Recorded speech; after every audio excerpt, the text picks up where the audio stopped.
Guys. അപ്പം ഞാൻ ഇന്നൊരു കല്യാണക്കഥയാണ് പറയാൻ പോകുന്നത്. വെറുതെ ഒരു കല്യാണമല്ല, എൻ്റെ ഫ്രണ്ടിൻ്റെ കല്യാണമാണ്. അപ്പം നമ്മൾ തലേന്ന് അവളുടെ വീട്ടിലോട്ട് പോകാൻ കേട്ടോ. അപ്പം നമ്മൾ നേരെ ഒരു 3 മണി ആ ടൈമൊക്കെ ആയപ്പോൾ തലേന്ന് ഇറങ്ങിയിട്ടുണ്ടായിരുന്നു. അപ്പം നല്ല മഴക്കോളുണ്ടായിരുന്നു, നല്ല തകർത്ത് പെയ്യാനുള്ളൊരു മഴയുടെ കോളുണ്ടായിരുന്നു. പിന്നെ നമ്മൾ നേരെ അവൾക്ക് കുറച്ച് ഗിഫ്റ്റൊക്കെ വാങ്ങണമായിരുന്നു. അങ്ങനെ നമ്മൾ കടയിലോട്ടൊക്കെ കയറി കുറച്ച് ഡ്രസ്സും അതുപോലത്തെ ഐറ്റംസൊക്കെ നോക്കിയിട്ടുണ്ടായിരുന്നു. പിന്നെ അതൊക്കെ കഴിഞ്ഞ് കുറേ ഐറ്റംസ് നമ്മൾ വാങ്ങിയിട്ട് അതെല്ലാം പാക്ക് ചെയ്യാൻ കേട്ടോ. നമ്മൾ കാറിലിരുന്നാണ് അതെല്ലാം പാക്ക് ചെയ്യുന്നത്. അപ്പം നമ്മൾ ഫ്രണ്ട്സ് എല്ലാം ഉണ്ടായിരുന്നു.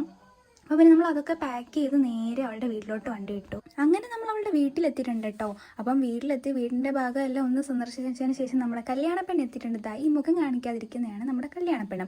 അങ്ങനെ കല്യാണപ്പെണ്ണ് വന്നു. പിന്നെ നമ്മളാണെങ്കിൽ കല്യാണപ്പെണ്ണിനെ വിളിച്ച് നമ്മുടെ ഗിഫ്റ്റൊക്കെ അങ്ങോട്ട് ഏൽപ്പിച്ചിട്ടുണ്ട്. പിന്നെ അതെല്ലാം തുറന്നു നോക്കുന്നൊരു ചടങ്ങായിരുന്നു. അവളെ അവിടെ ഇരുത്തി തന്നെ നമ്മൾ ഗിഫ്റ്റ് എല്ലാം തുറന്ന് നോക്കിപ്പിച്ചിട്ടുണ്ടായിരുന്നേ. അവൾക്ക് ഇഷ്ടമായ ഇല്ലയെന്നൊക്കെ നമുക്കറിയണമല്ലോ. അപ്പം അതെല്ലാം അതിനുശേഷം തുണിയിലെ വീട്ടിൽ നിന്ന് കൊണ്ടുവന്നിട്ടുണ്ടായിരുന്ന റംബൂട്ടാൻ ഉണ്ടായിരുന്നു. നല്ല മധുരം ഉണ്ടായിരുന്നു. അതുപോലെ തന്നെ ഇങ്ങനെ കഴിക്കാൻ ഭയങ്കര സിമ്പിളായിരുന്നു. പിന്നെ നമ്മളതെല്ലാം കഴിച്ചതിന് ശേഷം രാത്രി നേരത്തെ ഫുഡൊക്കെ കഴിച്ചിട്ട് നമ്മൾ കിടക്കാൻ വേണ്ടിയിട്ട് ഉള്ള പരിപാടിയിലായിരുന്നു. അപ്പം കല്യാണ ദിവസത്തേക്ക് വേണ്ട സാധനങ്ങളൊക്കെ നമ്മൾ സെറ്റ് ആയി. പിന്നെ രാവിലെ നമ്മൾ എണീറ്റിട്ടുണ്ടായിരുന്നു അപ്പോൾ ഒരുങ്ങാൻ വേണ്ടിയിട്ട്.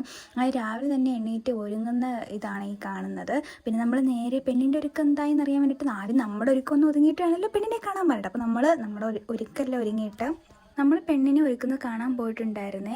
പിന്നെ ആണെങ്കിൽ അതെല്ലാം കഴിഞ്ഞിട്ട് നമ്മൾ നേരെ തിരിച്ച് വന്നിട്ട് പെണ്ണിനെ വെയിറ്റ് ചെയ്തിരുന്നു. അപ്പോൾ അവൾ പുറത്തോട്ട് ഇറങ്ങി വന്നു. പിന്നെ ആ ലുക്കൊക്കെ ഒന്ന് കാണാൻ വേണ്ടി ഞാൻ വീഡിയോ എടുത്തിട്ട് വെച്ചിട്ടുണ്ടായിരുന്നു.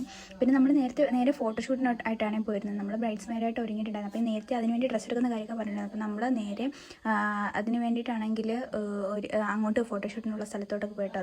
ഇതാണ് അവളെ കേട്ടാൻ പോകുന്ന ചേട്ടൻ ഭയങ്കര കമ്പനിയാണ്. നമുക്ക് നേരത്തെ അറിയാവുന്ന. അപ്പം ചേട്ടൻ നല്ല കമ്പനിയാണ്. പിന്നെ അവരുടെ ഫോട്ടോഷൂട്ടൊക്കെ ആയിരുന്നു ഗൈസ്. അതൊക്കെ കണ്ട് പിന്നെ അവിടെ നിന്ന് ഞങ്ങളും കുറേ ഫോട്ടോയൊക്കെ എടുത്തു. പിന്നെ തിരിച്ചാണെങ്കിൽ വന്ന് ഓഡിറ്റോറിയത്തിലുള്ള പള്ളിയിലോട്ട് പോകണമല്ലോ. അപ്പോൾ തിരിച്ച് നമ്മൾ കാറിൽ ഇങ്ങോട്ട് വന്നു. പിന്നെ അത്രയും നേരം ഞങ്ങളുടെ കൂടെയിലായിരുന്നു ഒരാളും കൂടി പള്ളിയിലോട്ട് പോകാനുണ്ടായിരുന്നേ. റൂബി ചേച്ചിയാണേ. അപ്പം ഞങ്ങളുടെ കൂടെ ഞങ്ങളുടെ സീനിയറായിട്ട് പഠിച്ചാണ് ചേച്ചി. പിന്നെ നമ്മളാണെങ്കിൽ ഈ മല കയറിയാണ് കേട്ടോ പള്ളിയിലോട്ട് പോകുന്നത്. പിന്നെ നമ്മൾ പള്ളിയിൽ പോയിട്ട് ആദ്യം മാളയൂർ വാട്ടർമെലനും ഞാനൊരു നരിയോട് തുടിച്ചു. പിന്നെ ചെറുക്കൻ്റെയും പെണ്ണിൻ്റെയും എൻട്രി ആയിരുന്നു കേട്ടോ. അപ്പോൾ പെണ്ണിൻ്റെ എൻട്രി മാത്രമേ എനിക്ക് എടുക്കാൻ പറ്റുള്ളൂ. അപ്പുറത്തെ സൈഡ് തന്നെ ചേട്ടനും ഉണ്ടായിരുന്നേ. പിന്നെ അകത്ത് പ്രാർത്ഥനയൊക്കെ ഉണ്ടായിരുന്നു. അപ്പം നമ്മൾ അതിനായിട്ടൊക്കെ ഇതെന്ന് വെച്ചാൽ കുറേ പ്രാർത്ഥന ഉണ്ടായിരുന്നു വീസ്. അപ്പോൾ നമ്മളതായിട്ടൊക്കെ വെയിറ്റ് ചെയ്തു. പിന്നെ മിന്നിയേട്ടൽ ചടങ്ങൊക്കെ ഉണ്ടായിരുന്നു. പിന്നെ അത്യാവശ്യം എനിക്ക് പറ്റുന്ന രീതിയിൽ ഞാൻ ഇതിൻ്റെയൊക്കെ വീഡിയോ എടുത്തിട്ടുണ്ടായിരുന്നേ.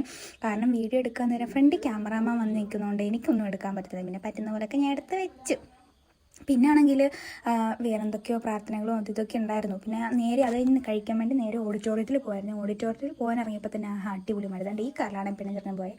പിന്നെ ഒരു വിധത്തിൽ ആ മഴയൊക്കെ നനഞ്ഞ് നമ്മളാണെങ്കിൽ വണ്ടി ഉണ്ടായിരുന്നു. വണ്ടിയിൽ പോയി. പിന്നെ സ്റ്റേജിൽ അവരുടെ ഫാമിലി എല്ലാം ഉണ്ടായിരുന്നു. ഫാമിലി എല്ലാവരുടെ കേക്കൊക്കെ മുറി. പിന്നെ നമുക്ക് കഴിക്കാനുള്ള ഊഴായിരുന്നു ബീസ്. അപ്പം എല്ലാ സാധനവും നിരത്തി വെച്ച് കഴിക്കുന്നത് എനിക്ക് ഭയങ്കര ഒരു സന്തോഷമുള്ള കാര്യം കേട്ടോ.